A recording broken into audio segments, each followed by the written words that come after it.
नमस्कार दोस्तों। आज का वीडियो देखकर आपको जितना सुकून और खुशी मिलेगी, मैं गारंटी देता हूं आपको आज तक नहीं होगी। क्योंकि आज मोदी जी ने आपकी बात सुन ली। हम हमेशा बोलते थे यार इस देश में 10 करोड़ इलीगल्स को उठाकर बाहर कब फेंका जाएगा, कब इनकी जो इलीगल प्रॉपर्टीज हैं उनको तोड़ा जाएगा, कब हमारा कंट्री एक कंट्री की तरह बिहेव करेगा। हमने 10-11 साल देखा, हमने मोदी जी को गाली निकाली कि मोदी जी आपने सारा कुछ किया, लेकिन देश में जो मेजर काम था इन इलीगल्स को आने का रास्ता रोकने का, और प्लस जो इन्होंने हड़पा है, हमारे हक को छीना है, उसको कब आप छीनोगे। मैं वक्फ की बात नहीं कर रहा हूं, मैं बात कर रहा हूं योगी जी के जो एक जर्नी शुरू हुई थी बुलडोजर से। आज आप किसी भी स्टेट में चले जाइए, गुजरात हो, यूपी हो, महाराष्ट्र हो, राजस्थान हो, जहां जहां पर आपको बीजेपी की सरकार मिलती है, इवन की दिल्ली के अंदर ये आपको पीले रंग का रावण आपको दिखाई देता है। हर जगह पर जहां पर भी झुग्गियां मिलती है आपको, वो तोड़ी जा रही है, बुलडोज की जा रही है, और सारी जगह को रिक्लेम अब गवर्नमेंट ने करना शुरू कर दिया। यानी कि आपकी जो मांग थी मोदी जी से, वो पूरी होनी शुरू हो गई है। अभी तो योगी आई नहीं है, मोदी जी का ये कमाल है। ये जो धुआं उड़ रहा है, ये उस प्रॉपर्टीज में से है जो इन इनलीगली जो आए थे बाहर से, उन्होंने यहां पर आके कोई चीज खरीदी नहीं है दोस्तों। सब कुछ हड़पा है, हर चीज चोरी करी है हमारे देश में, जिसका नाम हिंदुस्तान था। यानी कि हिंदुओं का कंट्री में ये कॉकरोच बाहर से आए, ये आप ही का वर्ड है कॉकरोच। ये कॉकरोच आते हैं, इनके ऊपर काज क्यों नहीं गिरती, अब गिरनी शुरू हो गई है। अब इसके ऊपर बात करेंगे डिटेल में कि ये क्या हो रहा है, कैसे हो रहा है। इसमें अब हाई कोर्ट और सुप्रीम कोर्ट के हमारे बिके हुए जजेस वो कोई स्टे ऑर्डर क्यों नहीं दे पा रहे हैं। कुछ तो होगा ऐसा कि जो हम लीगली कर रहे हैं और ये बीच में एंटर नहीं कर पा रहे। कहां गए वो छके तीन, मनु सिंघवी, और ये आपका एक वो कपिल सिब्बल, और तीसरे का नाम मैं लेना नहीं चाहता हूं, कोई भूल गया।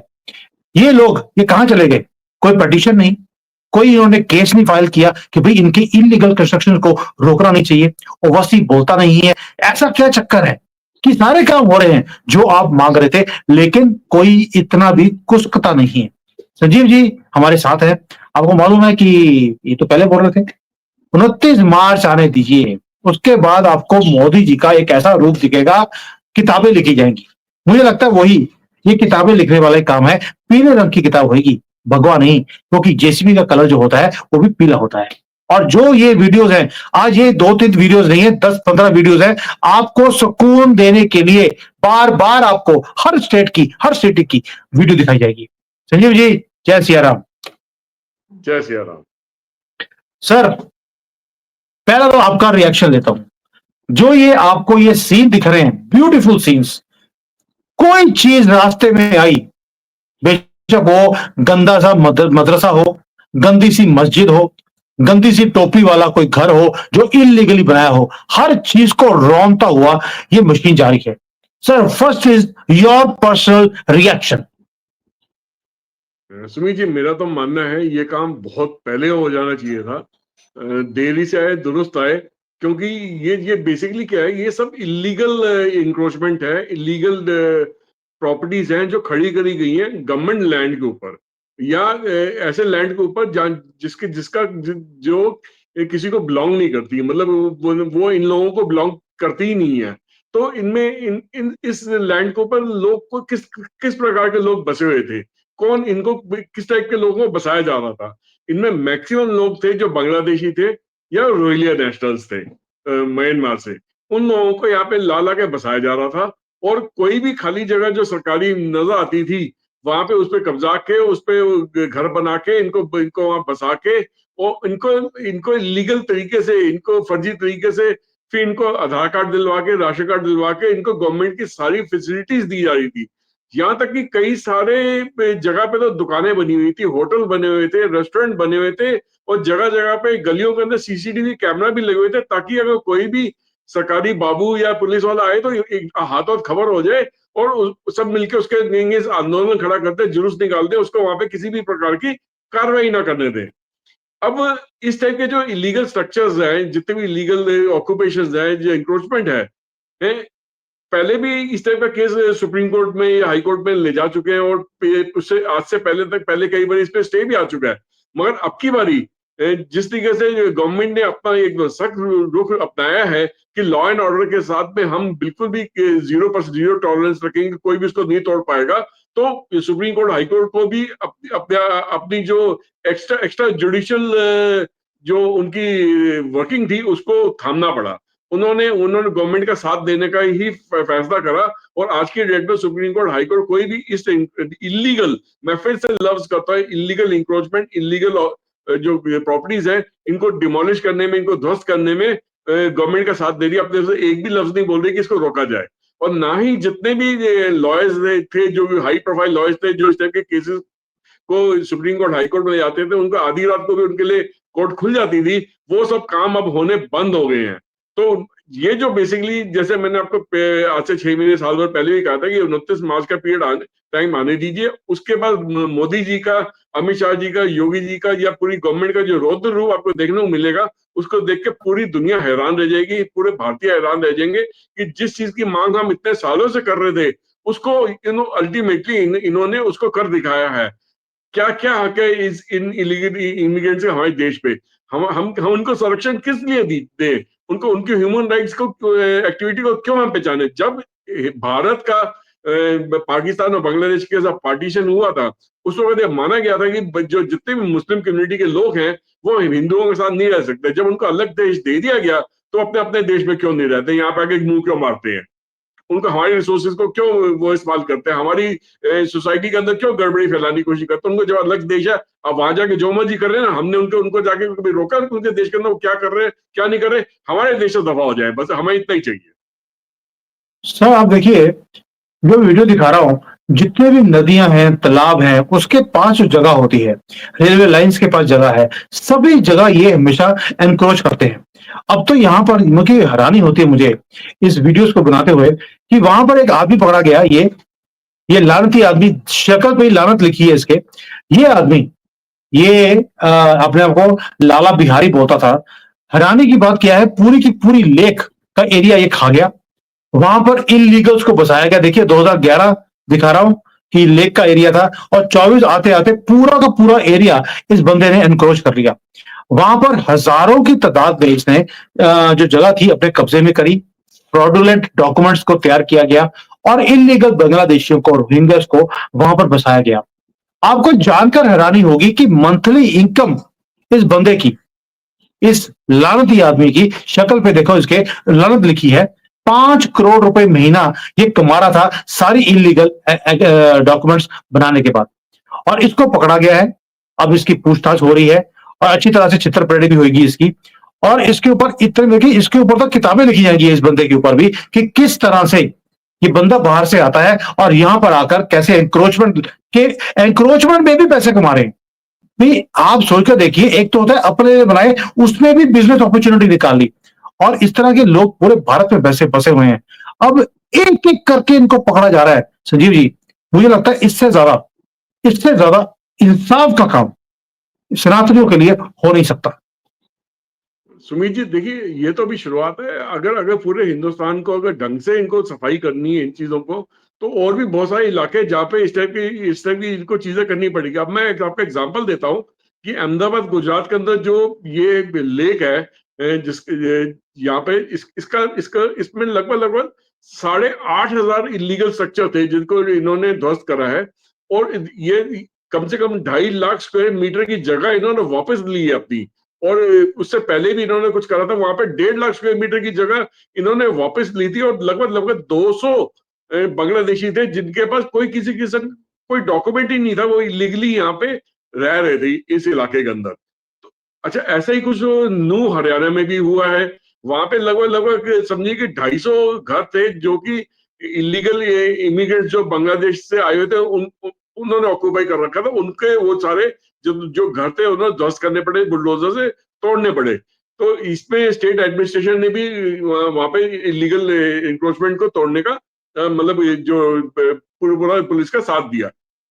इसके अलावा रायपुर छत्तीसगढ़ में भी एक्शन हुआ है। वहां पे लगभग 26 एकड़ गवर्नमेंट लैंड, जिसको कौशल्या माता विहार कहा जाता है, वो पूरा गवर्नमेंट इलीगल ऑक्यूपेशन से गवर्नमेंट ने छुड़ाया है। बुलडोजर वहां पे चलाए गए, 40 से अधिक इलीगल स्ट्रक्चर बने हुए थे, जिसमें घर बने हुए थे, वहां पे फार्म हाउस तक बना रखे थे और उनको डिमोलिश करा। और ये इनमें से कई सारे फार्म हाउस में सीसीटीवी कैमरा लगे हुए थे। इसका मतलब ये कि पूरे बहुत ज्यादा ऑर्गेनाइज तरीके से इस एरिया में काम हो रहा था। मेघालय की बात करूं, मेघालय में सुमित जी लगभग 443 किलोमीटर का बॉर्डर जो है बांग्लादेश से लगता है। वो बॉर्डर के पूरे बॉर्डर के ऊपर जितने भी एरिया है जहां पे भी लीगल इंक्रोचमेंट हो रखी है जगह जगह पे, उस पूरे में सफाया करवाया जा रहा है बुलडोजर से। वहां पे घरों को या इलीगल स्ट्रक्चर को, इंक्रोचमेंट को हटाया जा रहा है। दिल्ली भी इससे दूर नहीं है। दिल्ली देश का कैपिटल है, मगर उसके बावजूद भी यहाँ पे देखा गया कि साउथ दिल्ली म्यूनिसिपल कॉर्पोरेशन के अंदर कई कई बहुत बड़ी डिमोलिशन ड्राइव चली है, जिसमें शाहीन बाग इंक्लूडेड। शाहीन बाग का वो आंदोलन किसी को भूला नहीं है। शाहीन बाग का इलाका है, सरिताबाद का इलाका, कालिंदी कुछ का इलाका, ये वही इलाका है जहाँ पे मैक्सिमम रोहिंग्या और बांग्लादेशी रहते हैं। और इसी को पॉलिटिकल पार्टीज ने अपना फेस बना के आंदोलन यहाँ पे करा था जब शाहीन बाग का आंदोलन हुआ था। लखनऊ की बात करता हूं मैं सुमित जी। लखनऊ में जब ये उनके वो इलीगल स्ट्रक्चर्स को तोड़ने के लिए गए, तो उन्होंने म्युनिसिपल टीम को अटैक कर दिया। उसके बाद अथॉरिटीज और पुलिस ने मिलकर उनको कंट्रोल में करा और उनकी एकता चलनी थी। उसके बाद उन्होंने इलीगल स्ट्रक्चर तोड़ा है। अभी भी वो कार्रवाई वहां पे लखनऊ में जारी है। तो अब ये देखिए कि इन्होंने कोई जगह ऐसी नहीं छोड़ी हिंदुस्तान के अंदर जहां पे इनको जगह खाली मिली, जहां गवर्नमेंट लैंड मिला, जहां जहां पे इनको मौका मिला कि हाँ ये जगह कब्जाई जा सकती है, यहाँ पे कुछ भी करा जा सकता है, वहां पे इन लोगों ने यहाँ पे बांग्लादेशी और रोहिंग्या को बसाना शुरू करा। मेरा बस एक सवाल है सुबी जी, क्या ये लोकल गवर्नमेंट की सहायता का बगैर हो सकता था? नहीं हो सकता था। बंगाल की हालत खराब है, आपकी केरला की हालत खराब है, आपकी कर्नाटका की हालत खराब है, हिमाचल प्रदेश की हालत खराब है, पंजाब की हालत खराब है। इन सब जगह पे ये हालत अभी तक ये वही स्टेट है जो ऑपरेशन पार्टीज के हाथ में है, मतलब उनकी ऑपरेशन पार्टीज रूल कर रही है स्टेट्स पे।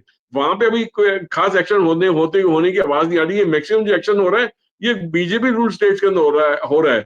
अब देखिए कि अब सबसे पहले क्या था कि हरियाणा के अंदर बेसिकली क्या थी, कांग्रेस की गवर्नमेंट वहां पे हटी, बीजेपी की गवर्नमेंट है, एक्शन हो गया। इधर सिमिलरली राजस्थान में भी पहले कांग्रेस की गवर्नमेंट है, बीजेपी की गवर्नमेंट है, वहां पे एक्शन हो गया। महाराष्ट्र के अंदर भी पहले वो मिलीजुली गवर्नमेंट दूसरी सरकार की होती थी, बीजेपी और मिलीजुली गवर्नमेंट है, वहां पे एक्शन हो गया। बिहार के अंदर भी जो पहले दूसरी सरकार होती है, बीजेपी और दूसरी गवर्नमेंट है, वहां पे एक्शन हो गया। उड़ीसा में भी आपके नवीन पटनायक की सरकार थी, वहां पे उनकी सरकार हटी, बीजेपी की गवर्नमेंट आई और वहां पे भी एक्शन हो गया। उड़ीसा के अंदर आप देखिए भुवनेश्वर डेवलपमेंट अथॉरिटी ने कितने फोकस तरीके से इस पे एक्शन लिया और लगभग 222 गवर्नमेंट की प्रॉपर्टीज पे कब्जा करके बैठे हुए थे लोग। उन्होंने वहां पे मतलब कि कमर्शियल प्लेसेस खोल रखे थे, होटल्स खोल रखे थे, ऑफिसेज खोल रखे थे, इवेंट वेन्यूज खोल रखे थे, बस शादी ब्याह के लिए उन्होंने जगह बना रखी थी करने के लिए। और इनको वहां से हटाया गया। ये सारे मैक्सिमम जो थे ये बांग्लादेशी ही इमिग्रेंट्स थे जो इलीगल तरीके से रहे थे। इन पे क्रैकडाउन करा गया और ये इन सब भुवनेश्वर के अंदर ये एरिया को खाली करवाया गया। अभी तो कोई भी ऐसा शहर हिंदुस्तान में मेरे हिसाब से सुमित जी नहीं छूटेगा जहां पे ये लोग बसे नहीं हुए। तो एक्शन तो अभी काफी टाइम तक और चलना चाहिए और लगातार चलते रहना चाहिए। देखिए, हमने पहले भी वीडियो बनाया था कि 30 दिन का जो सेंट्रल गवर्नमेंट है, मिनिस्ट्री ऑफ जो हमारा होम मिनिस्ट्री है, उन्होंने 30 दिन का टाइम दिया है कि अपने डॉक्यूमेंट्स प्रूव कर दीजिए आप भारतीय हैं, वरना दफा हो जाइए यहाँ से। रोहिंग्या वालों को पकड़ के हमने समुद्र में फेंक दिया, तो इनको बोल रहे हैं वापस चले जाइए, लेकिन ये गंदी कौम है, ये वापस नहीं जाएगी, धक्के मारकर ही वापस निकालना पड़ेगा। अब इसका भी कोई ना कोई फॉर्मूला तो निकालना पड़ेगा कि इनको कैसे ऐसे फोर्स किया जाए ये वापस जाए, क्योंकि गवर्नमेंट का टारगेट है कि अब 2 करोड़ से ज्यादा लोगों को पकड़कर ये वापस भेजना है, यानी कि इनको मजबूर करना है। कई तो मदरसे यहाँ पे तोड़े गए, कई मस्जिदें तोड़ी गई, तो वहां पर जो ये जो भी होते हैं इनके वो गंदी सी टोपी डाल डाल के जो लोग होते हैं, उन्होंने रोना शुरू कर दिया कि देखिए हमारी मस्जिद थी, हमारा घर चल रहा था, मोदी जी ने ये तोड़ दिया है, अब पता नहीं हम क्या करेंगे, अब हमें कहीं और जाना पड़ेगा। यानी कि अभी भी वो वापस जाने को तैयार नहीं है उस कूड़े के ढेर में जहां पर ये पैदा हुए थे। बट जो सनातनी है उन्होंने अब एंजॉय करना शुरू कर दिया, भंगड़े डाल रहे हैं इस चीजों को देखने के बाद। अब आप देखिए इनकी जो मस्जिदें हैं, जो भी इनके ये मदरसे होते हैं, उसके बाद उन्होंने अब भगवा फहराना शुरू कर दिया। अब इनके अंदर भी हिम्मत आ गई है कि गवर्नमेंट हमारे साथ है, अब हम ये सारी चीजों को रिक्लेम करेंगे। क्योंकि ये पहले कभी मंदिर होते थे, किसी का घर था, इन्होंने मजबूर कर कर उनको भगाया वहां से, तलवार दिखाकर, या जो ये गंदी हरकतें करते हैं। और उसके बाद इन्होंने अपनी ये मदरसा या मस्जिद बना दी। अब ये लोगों ने बोलना शुरू कर दिया पूरे भारत में, अब हम अपनी जगह को रिक्लेम करेंगे। यहां तक कि जहां पर भी जाएंगे आप, वहां पर गवर्नमेंट अपना काम कर रही है, डिमोलेशन पूरा चल रहा है, बड़े बड़े स्ट्रक्चर बनाए गए थे और ये सारे तोड़े जा रहे हैं। जड़ से उखाड़ा जा रहा है इनको, कि इनकी जड़ें जो है उस देश से खत्म करनी पड़ेंगी, वो काम चालू है। और दोस्तों, सबसे बड़ी बात क्या है, तो मुझे मजा आया कि अब लोग भी सड़कों पे आने शुरू हो गए हैं। अब हम इनकी बदतमीजी सहन नहीं करेंगे। इन्होंने अगर इलीगली कोई कंस्ट्रक्शन किया है तो वो इन्फॉर्म भी कर रहे हैं गवर्नमेंट को, और गवर्नमेंट जैसे भी वो तैयार है डेमोलेशन करने के लिए। Sanjeev ji, this drive is now taking shape. हमने कभी सोचा नहीं था कि भारत के हर सिटी में इनकी इलीगल कंस्ट्रक्शंस को तोड़ा जाएगा और प्रॉपर्टीज को छीना जाएगा इनसे, क्योंकि इन्होंने पहले हमसे छीना, अब हम इनके पैरों के नीचे से जमीन खिसकाते जा रहे हैं। You think this is the perfect time for going for a kill? जो ये इलीगल है यहां पर, अब इनको रास्ता दिखाया जाए, वो रहा तुम्हारा घर, वापिस जाओ, वरना आज घर तोड़ा है, कल टांगे तोड़ेंगे। बिल्कुल ठीक है ना सुमीत जी, इस पे बिल्कुल भी 1% भी ढील बरतनी नहीं चाहिए। ये जो प्रेशर बना है ये बने रहना चाहिए, डर का माहौल रहना चाहिए। डर अच्छा है इन लोगों के लिए, बिना डर के ये लोग यहाँ से जाएंगे नहीं वापस। अब एक और शहर है जैसे चंडीगढ़ है, जो कि सबसे ऑर्गेनाइज तरीके से बना हुआ शहर है देश का। और आप चंडीगढ़ में कई बार जा चुके हैं, मैं भी कई साल वहां रह चुका हूँ चंडीगढ़ में पहले, तो मुझे वो शहर बहुत पसंद रहा है। मगर उस जैसे ऑर्गेनाइज सिटी के अंदर भी आप देखिए कि इन लोगों ने 150 इंक्रोचमेंट कर रखी है, ठीक है ना। और वो भी 150 इंक्रोचमेंट कहां करी होगी? दैट मीन्स कि उन्होंने वहां पे भी जगह ढूंढ ली कि जहां पे कुछ खाली प्लॉट्स नजर आए या कुछ ऐसी गवर्नमेंट बिल्डिंग्स थी या स्ट्रक्चर थे जिसको ऑक्यूपाई नहीं कर रखा था गवर्नमेंट ने, उन्होंने उसमें जाके बस के बैठ गए। उसमें से अभी लगभग लगभग 24 स्ट्रक्चर्स को खाली करवाया गया है, और आने वाले दिनों में बाकी स्ट्रक्चर्स को भी वो खाली खाली कराने की कोशिश कर रहे हैं। और जैसे ही काम होना शुरू हुआ, आम आदमी पार्टी ने अपना स्यापा पीट दिया कि ये तो जी गलत हो रहा है जी, आप रिलीजियस आप लोगों को टारगेट कर रहे हो, इनके इनके ह्यूमन राइट्स का इश्यू है, ये गरीब लोग हैं, तो मतलब बहुत कुछ उन्होंने बोलना शुरू कर दिया। तो यही आम आदमी पार्टी थी जिन्होंने दिल्ली के अंदर इन लोगों को बसाया, यही आम आदमी पार्टी थी जिन्होंने चंडीगढ़ के अंदर इन लोगों को बसाया, ये आम आदमी पार्टी अभी पंजाब में भी इनको बसा रही है बैठे, और बेशर्मी से काम कर रही है ये। मतलब इनको इस बात का शर्म है नहीं कि ये देश के खिलाफ काम हो रहा है। आप देश के खिलाफ नहीं जा सकते, ऐसी हरकत नहीं कर सकते आप, मगर इनको वोट बैंक पॉलिटिक्स से फुर्सत हो तभी तो ना। तो ये जितने भी काम बेसिकली हुए हैं, ज्यादातर देखा गया है उन स्टेट्स में ज्यादा हुआ है जहां पे ऑपोजिशन से रूल पार्टी से रूल स्टेट है, उन्होंने इन लोगों को बसा के उनको वोट बैंक की तरह इस्तेमाल करा गया। उनको इलीगल तरीके से पहले तो घर दिलवा के, उनको झुग्गी झोपड़ी दिलवा के, उनको आधार कार्ड दिलवा के, उनको गवर्नमेंट की सारी फैसिलिटीज दिलवा के, और फिर उनसे वोट उसके बदले में उनको अपनी वोट लेके अपनी गवर्नमेंट को जताए रखने में। तो ये जब तक ये लोग इस देश से बाहर नहीं जाएंगे, अपने देश में वापस नहीं लौटेंगे, तब तक ये मुहिम रुकनी नहीं चाहिए। तो ये इसमें तो आप देखिए जितने भी लोग सरकार का साथ दे और उनको उनकी मदद करे इन चीजों को आइडेंटिफाई करने में, आपके भी अपने शहर में भी आपको कुछ ऐसा कुछ होता हो नजर आए, तब उसे रिपोर्ट कीजिए, आप उसे चुप मत रहिए। क्योंकि ये ये लोग वहां से आज आपके शहर में अगर ये काम नहीं हो रहा, कल तो आपके आपके घर के आसपास होना शुरू हो जाएगा, तो आप क्या करेंगे? या ये लोग बख्शने लायक नहीं है, इनको इन पे एक्शन होना बहुत जरूरी है। सर, मेरे तो यहाँ पर मैंने कई बार शेयर किया है, मेरे तो यहाँ पर कोई बांग्लादेशी, कोई मुझे पाकिस्तानी दिख जाता है, मैं उसे बसने ही नहीं देता। सभी को बोला हुआ है कि भैया तुम्हारे 3-3, 4-4 साल की लड़कियां जो हैं वो रेप होएगा उनका, अगर आपको एक्सेप्टेड है, क्योंकि इनकी तो दीन भी लिखा है कि आपको अलाउड है। ये तो 6 महीने की लड़की नहीं छोड़ते सर, तो ये लोग डर जाते हैं, मेरे आसपास के लोग, तो इनको अब कोई जगह देता नहीं है। तो मैं बिल्कुल कॉकरोच फ्री हूं यहाँ पर, तो इसलिए बड़े शान से मैं रहता भी हूँ। और ये अगर आने की कोशिश करते हैं, मैं तो मेरे आपको मालूम है मेरे आसपास 2, 4, 5, 10 किलोमीटर तक कोई कॉकरोच नहीं है।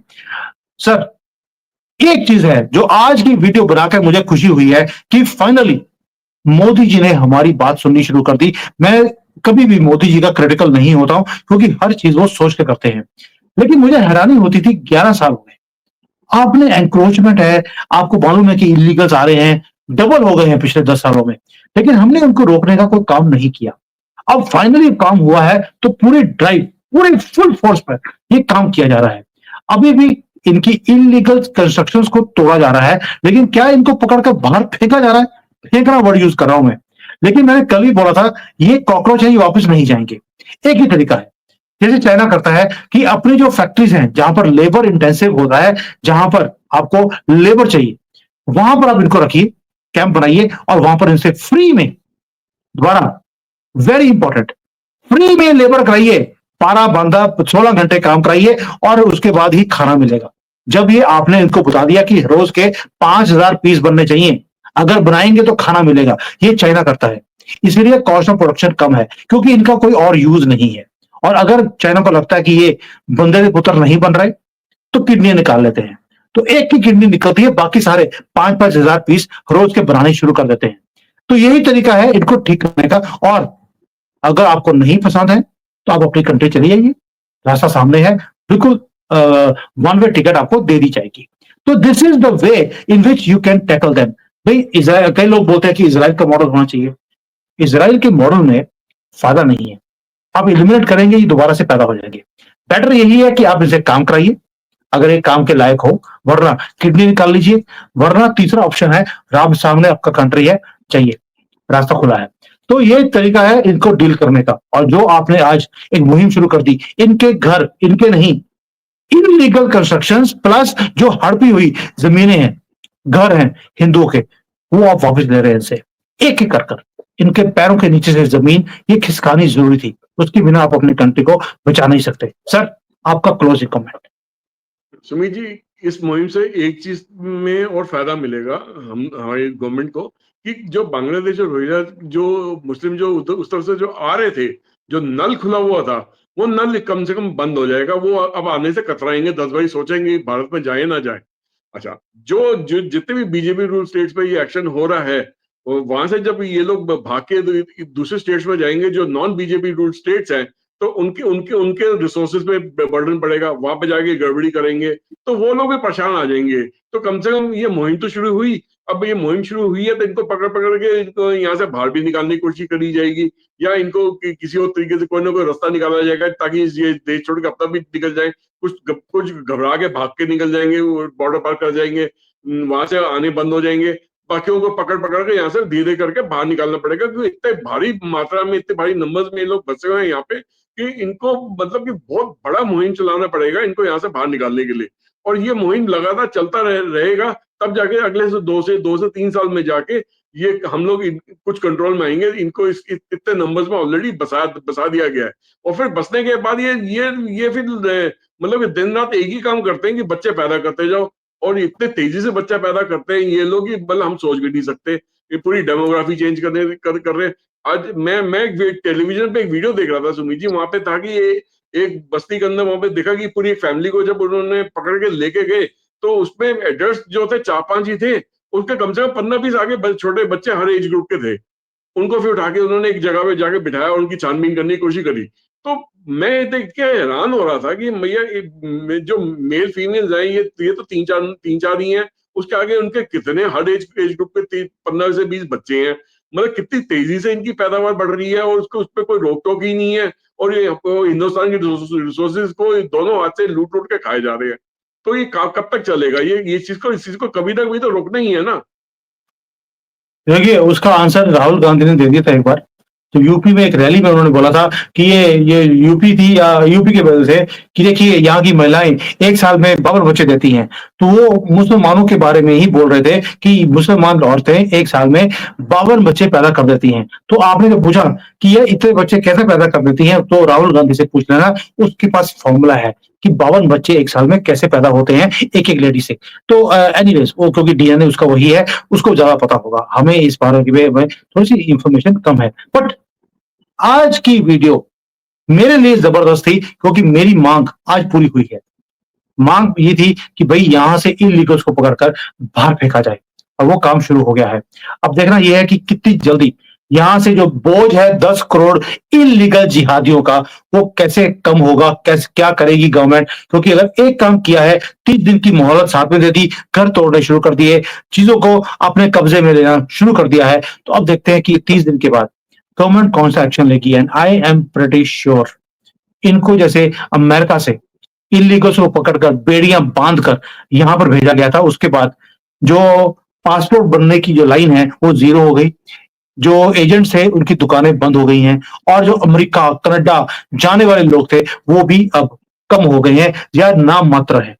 यही काम इनके साथ भी होगा 30 दिन के बाद, कि अब जो ये आते थे यहाँ पर वो आना बंद होगा और ये वापस जाएंगे, क्योंकि अब तो हमारे कई स्टेट्स में, नॉर्थ स्पेशली नॉर्थ ईस्ट में तो इनको ऑलरेडी भेजना शुरू भी कर दिया है। हर महीने 30 40 50 हजार लोगों को वापस बांग्लादेश में धक्के मार के भेजा जा रहा है, फेंका जा रहा है। तो now I want to see this happening all over India. अब आप लोग कहेंगे यार ये यहां से निकलेंगे, ये तो वेस्ट बंगाल चले जाएंगे। वेस्ट बंगाल के पास ऑलरेडी रिसोर्सेज की कमी है, वो इनको अब पाल नहीं सकते। यही हाल महाराष्ट्र का है, यही हाल इवन की ये तेलंगाना का है, जहां पर ओवैसी खुद बैठा है। यानी कि ये चाहकर भी इनको अब बसा नहीं पाएंगे। 10 करोड़ जिहादी हैं ये, तो इसलिए चिंता मत कीजिए, ये जितने जितने स्टेट्स में से निकलेंगे इनको वापस ही जाना पड़ेगा, या जो दूसरा फॉर्मूला मैंने आपको चाइना वाला दिया है, इनसे हार्ड लेबर कराइए ताकि इनको अपनी अल्लाह भूल जाए, नानी याद आए, और ये यहाँ पर आना भूल जाएंगे। ये सर। सुमित जी, मैं ये देखना चाहता हूँ, आईएमएफ बांग्लादेश को एक पैकेज देना चाह रही है ना। अब अगर 2-4 करोड़ बांग्लादेशी वापस अपने देश में वापस घुसे, क्या वो पैकेज काफी रहेगा? मेरे हिसाब से तो नहीं काफी रहेगा, वो खत्म हो जाएगा इन लोगों को पालने में। तो ये भी एक बहुत बड़ा मास्टर स्ट्रोक है मोदी जी का, कि आईएमएफ के पैकेज को टोटली ध्वस्त करने का, कि भाई साहब और पैसा बिल्कुल दो, सही कह रहे हैं। और पैसा देंगे हम, और बंदे और भी 2-4 करोड़ भेज देंगे, और पैसा देंगे और 2-4 करोड़ भेज देंगे। तो भाई साहब आईएमएफ का पैकेज कभी भी वहां पे कामयाब नहीं हो पाएगा। बिल्कुल, वेरी वेरी गुड फॉर्मूला, कि ये वापस भेजते रहो, आईएमएफ की जो टूटी है वो भी अपने आप बंद हो जाएगी, बिकॉज उन्हें मालूम है कि अब हमारे पैसे वापस नहीं आने वाले। चलिए, खुशी के साथ इस वीडियो को आज समाप्त करते हैं, कि इससे बढ़िया वीडियो में जो खुशी मिली है इसको बनाने में, भाई पाकिस्तान की वाट लगा रहे थे इस ऑपरेशन सिंदूर में, मजा आया, लेकिन इसको बनाने में उससे भी ज्यादा मजा आया, क्योंकि मेरे कॉलर ऑलरेडी टेढ़े होने शुरू हो गए हैं बांग्लादेशियों को यहां से धक्के मारते हुए देखने के बाद। और इसको मजा इसलिए आ रहा है बिकॉज ऑपरेशन सिंदूर का ही ये पार्ट है। ऑपरेशन सिंदूर बंद नहीं हुआ है, उसका मतलब यही है कि ये जितने इलीगल्स हैं इन्हें पकड़ कर भी बाहर फेंका जाएगा। और आप देखिए, ना ऑपोजिशन बोल रही है, ना सुप्रीम कोर्ट के हमारे बिके हुए जजेस बोल रहे हैं, कोई नहीं बोल रहा, बिल्कुल चुप, क्योंकि उन्हें मालूम है ये मुहिम अब बंद नहीं हो सकती। जैसे नक्सलवाद को खत्म कर रहे हैं हम लोग, हर रोज 30-40, हर रोज ये जो माओवादी हैं, ये नक्सलवादी हैं, ये सारे मारे जा रहे हैं। मुझे लगता है एक ही काम रह गया इसके बाद, आपने इलीगल्स के ऊपर काम शुरू कर दिया, पाकिस्तानियों को भेज दिया, रोहिंग्यास को समुद्र में फेंकना शुरू कर दिया, इनके घर तोड़ने शुरू कर दिए बांग्लादेशियों के। बस अब एक ही रह गया है, वो है अर्बन नक्सल्स, वही खान मार्केट वाले। अब इनके ऊपर मुझे लगता है कि या तो अननोन गनमैन कहीं ना कहीं एक्टिवेट होंगे, या आहिस्ता आहिस्ता ये इनको समझ आएगी कि अब हमें भी अपना रास्ता ठीक करना पड़ेगा, वरना आपको पता है कि अननोन गनमैन तो देखिए कभी भी कहीं भी आ सकते हैं, यही महादेव की लीला है। Sanjeev ji, thank you so much. मुझे लगता है एक एक कर हमारी डिमांड्स अब पूरी होनी शुरू हो गई हैं। दिस इज कॉल्ड विकसित भारत के लिए नींव रखी जा रही है, बाकी महादेव की मर्जी। थैंक यू, जय हिंद, वंदे मातरम। जय हिंद, वंदे मातरम।